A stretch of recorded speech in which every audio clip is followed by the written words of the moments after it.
Henesis Kabanatang 34. At lumabas si Dina na anak ni Leah, na ipinanganak nito kay Jacob, upang tignan ang mga anak na babae ng lupaing yaon. At siya'y nakita ni Shechem, anak ni Hamor, na Hiveo, na prinsipe sa lupain. At siya'y kinuha at sumiping sa kanya, at siya'y pinangayupapa. At inilakip niya ang kanyang kaluluwa kay Dina, na anak ni Jacob, at kanyang sininta ang dalaga, at nakiusap ng kalugod-lugod sa dalaga.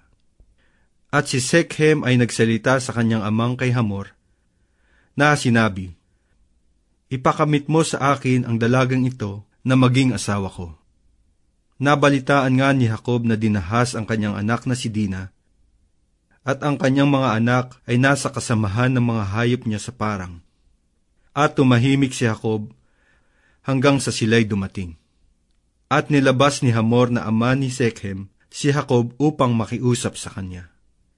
At ang mga anak ni Jacob ay nagsiuwi mula sa parang ng kanilang mabalitaan. At nangagdamdam ang mga lalaki, at nagningas ang kanilang galit, sapagkat gumawa ng kaululan sa Israel, na sinipingan ang anak ni Jacob, bagay na di nararapat gawin. At nakiusap si Hamor sa kanila na sinasabi, "Ang kaluluwa ni Shechem na aking anak ay sumaiyong anak. Ipinamamanhi ko sa inyo na ipagkaloob ninyo sa kanya na maging asawa niya. At magsipag-asawa kayo sa amin. Ibigay ninyo sa amin ang inyong mga anak na babae, at ibibigay namin sa inyo ang aming mga anak na babae.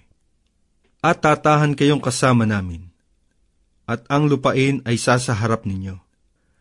Tumahan kayo, at mangalakal kayo riyan, at magkaroon kayo ng mga pag-aari riyan." At sinabi ni Shechem sa ama ni Dina, at sa mga kapatid niya, "Makasundo nawa ako ng biyaya sa inyong mga mata, at ang sabihin ninyo sa akin ay aking ibibigay. Hingin ninyo sa akin ang walang bilang na bigay kaya at kaloob, at aking ibibigay ayon sa sasabihin ninyo sa akin. Ipagkaloob lamang ninyo sa akin ang dalaga na maging asawa ko."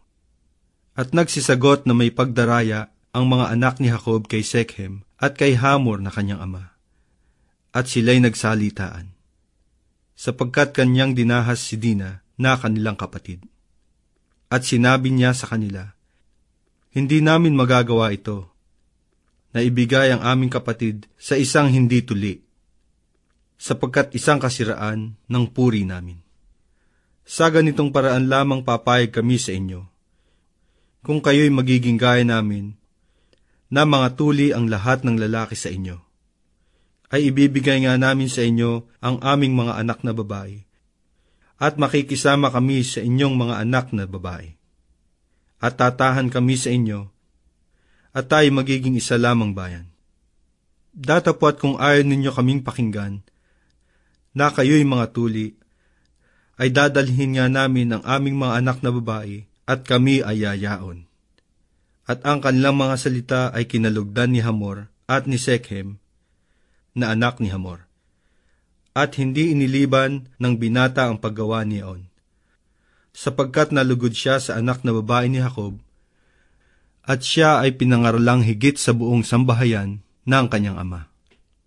At si Hamor at si Shechem na kanyang anak ay napa sa pintuang bayan ng kanilang bayan, at sila'y nakiusap sa mga tao sa kanilang bayan na sinasabi, "Ang mga taong ito ay tahimik sa atin, kaya't magsitahan sila sa lupain at magsipangalakal sila riyan, sapagkat narito ang lupain ay may labis na kaluwangan sa kanila.